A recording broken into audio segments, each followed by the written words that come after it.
Hey, what's going on, guys? This is going to be my first video, which is a deck build on my Twilight deck. Now, this is Lightsworn with Darks, essentially, if you ever played before 5Ds.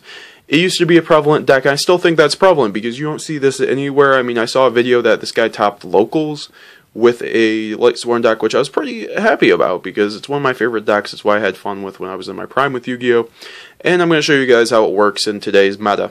So yeah. Now, let's begin. 3 JDs.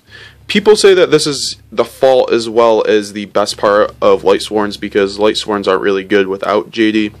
But JD is a nuke. He's your beat stick. He's one of your win conditions. But with the Chaos Engine that I run in this deck, you do not need to get JD out. It's just that it's very nice to get JD out. That's one of your main goals. And he's just great. I run him at 3 Bs. You can special summon him. He's very easy to get out. 3 Lumina's. She is your recycling of the deck on top of being able to discard any card in your hand, which is very useful in this deck, as you'll see. You can get any monster in your graveyard that's level 4 or lower. That's a Lightsworn. So what you could do is you could toss a wolf and then get her effect, get the wolf back out, and then you got beat stick, or possibly synchro, or you could just get out another Lightsworn, or toss another plague sprayer or malicious. It just helps with synchroing, and it helps with getting JD. 3 Lila. She's your back row defense because you do not have a lot of it in this deck. She helps out. She mills 3 also. She's nice. She is 1700. Usually you XCs her or synchro her if she doesn't already get killed off because of her effect. 2 Wolf.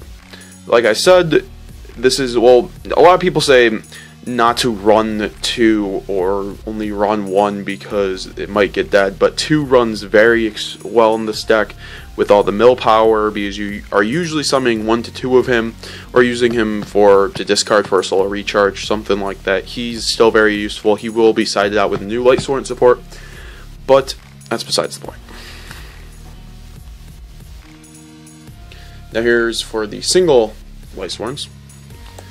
Erin, she's just another Lightsworn name for JD. She helps get rid of set down cards, so that might be good against Ghost Tricks, I suppose. Gareth and Jane, they're going to most likely be out by next, or one of them's going to be out by next, by the starter deck, but they're nice. They're beat sticks, level 4s, synchros, and other names for JD. And Ryko. He helps get rid of, he just pops and mills 3. He's very good. I've seen people run 2.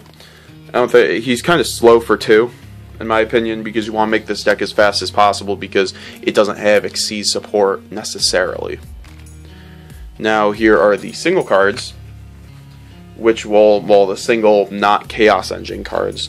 Honest, he helps. He's hand trap. He helps out a lot. I've won games with him. Just, there's no reason not to run Honest in a light-centered deck.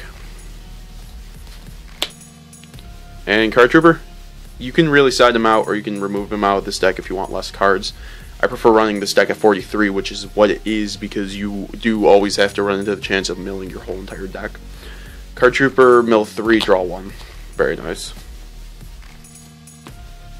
And here's the Chaos Engine. Well, beginning of it, 3 Plague Spurs. This guy gets out your synchros, you mill him in the graveyard, he comes back, so that means if you mill him, that's fine, you can just bring him back, or if he's in your hand, you can use him twice. He's very good.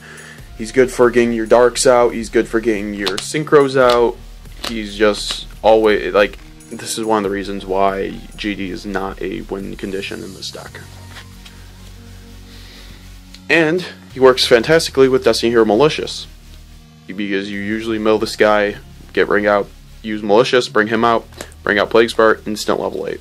And you can do, I've had turns where I've done this 3 times, or not 3 times, but I've done 2 level 8s 1 turn, which the opponent is usually just baffled at that point. 2 Necros, I've seen people run that 3. He's nice because he's a dark, and plus he also protects you, but 3 gets cloggy, and on top of that, it's just like you don't really set him at that often, so he's usually just going to be in your hand until you can discard him for like Lumina or something. Here's the sort of actual Chaos Engine. BLS, Beat Stick, most broken card in the game right now. He's fantastic. Just get him out there. He works very well in this deck and integrates it very well as well. Chaos Sorcerer. He's the same, except that he's not so much of a beat stick. He's also an out for a level 8 synchro, and he pops a card. So this is a card that you don't really see in these kinds of decks. Well, in a Lightsworn deck, but is Light Pulsar Dragon. Light Pulsar Dragon is quite amazing in this deck. I started running him after my last locals, actually. Because I saw someone else using it, I saw it as someone's trade binder because he wanted to trade for something. I was like, hey, this could actually run really well in my deck. I did, and I usually get him out. I get him out every single time because the fantastic part about him is if you mill him, you can still summon him out, which is fantastic. And he's a beat stick, and he's also another out for a level 8 synchro with Plague. You synchro a lot more in this deck than you would expect to with only 3 synchros. You usually get out about 3 to 4 synchros a game. One Dad, I've seen people not running Dad anymore because of its requirements, because you have to have exactly 3. It works more than it does not. It's also a nice out to get more darks in your graveyard for Light Pulsar, BLS, and Chaos. But you could always, he's not necessary, but I have won games because of him. Gores, people don't really expect him anymore because not a lot of people run Gores because there's a lot to do with back row, like with Tenki and stuff like that, so you can't really be running him. But he's a nice surprise because he's dark, and on top of that, you don't run a lot of back row except for a few trap cards that you're going to use most likely the turn afterwards you set them. Extremely well, he turns around games. Also, you could get out a 9 synchro if you wanted to. That's all the monsters, 30 monsters. There's a lot of monsters in this deck, but that you have to have that many monsters in a milling deck. 3 solar recharge, your draw power and also mill power. Pretty much you want to just toss a Lightsworn that you want to use for JD. You could always toss a Dead Wolf in your hand, very nice. Draw 2 cards, then mill 2 will always be useful. And also it's getting a reprint in Premium Gold and a reprint in the Star deck, which I just spent like $10 on each one of them, which is ridiculous. Charge, it's a very good card, especially like if you draw this turn 1, you are setting yourself up for game. Especially if you end up milling a Malicious or a Plague. Foolish Burial, so good in this deck because it's an instant Wolf, it's an instant Plague Spirit, it's an instant Malicious, it's an instant Light Pulsar Dragon. Yeah, I mean the combinations are endless with this card. And also it helps with JD. Reinforcement of the Army, or Rhoda. I don't really like this card in my deck as much as I used to or would think to, because you don't run a whole lot of warriors except for the beat sticks. And you could always get this out of the deck, but I think it's more useful than not, especially if you have a dead hand. And maybe you can search out for something for solar recharge. Dark Hole and MST. 1 MST because I already have the 3 Luminas, or Lilas, and Dark Hole to get rid of the field. Also could set up for JD, which I have done plenty of times. So that was 5 spell cards, or not 5 spell cards, something, or 7, I want to say, I don't know. And then 5 trap cards. Solemn Warning. This card, fantastic. It just helps you clear the opponent's field.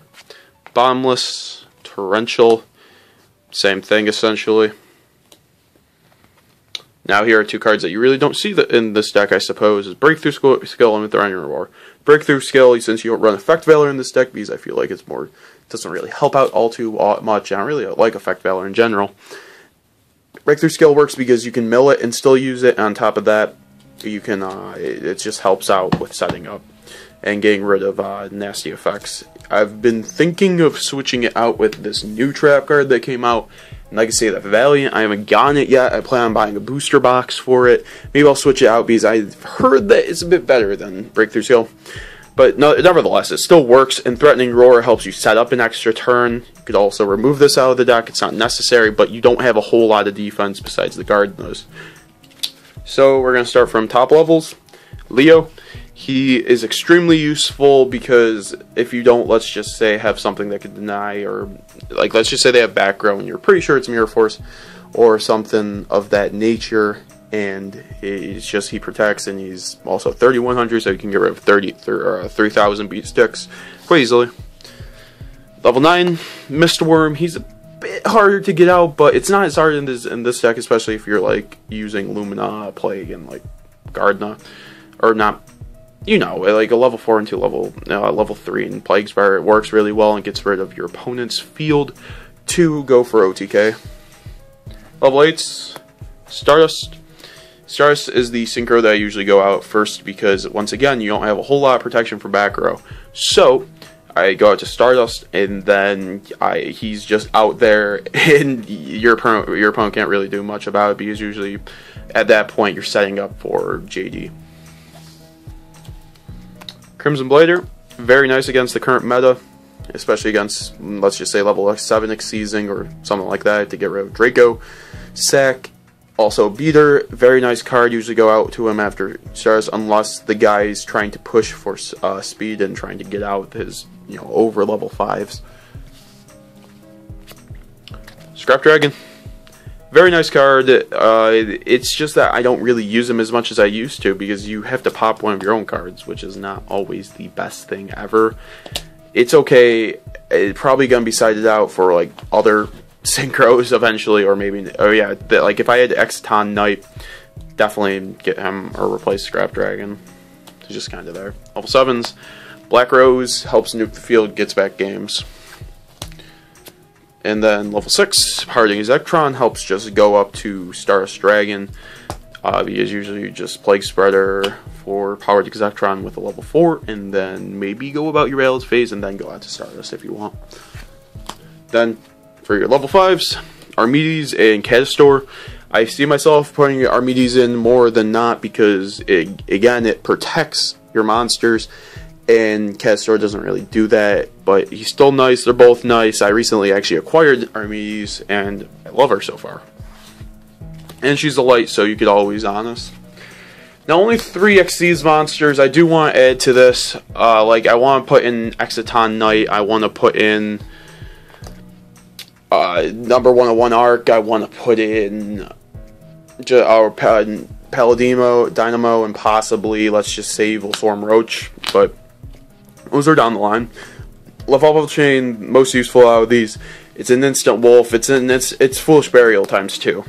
It's very nice. I usually go out to him. I try to go out to him usually because he can be sort of slow because you have to start up 2 level 4s, which is not the easiest task unless you mill them. But he still works and he's quite nice. Number 50, just pop 1,000. It just gets rid of nuisances and Gagaga, just in case.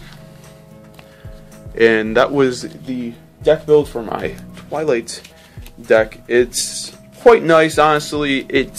I do have to admit, can't really compare, or it can stack up to other meta decks, but it doesn't have like the best matchup against like Madolches or something like that. But I feel like this deck can be used again versus, everyone who's going to be running Boojins, Fire Fist, Mermails, Sylvans eventually, Artifacts eventually. It's a nice change of pace. On top of that, it works. It's very nice. On top of that, JD is one of the strongest cards in the game itself because not a lot of people have its effect because you can constantly just nuke the field without him. You have 3 Excitons. That's why not having Exciton is not the biggest deal in the world. But if you have any questions, please let me know. This deck is going to be changing up around when the Lightsworn Star deck comes out because of the tuner support and other support. Not too much, but I'll probably make a deck build by then. I hope you guys enjoyed my first video, and if you would like to see more deck builds and duels and unboxings, please stay tuned. Be seeing you guys later. Have a good one.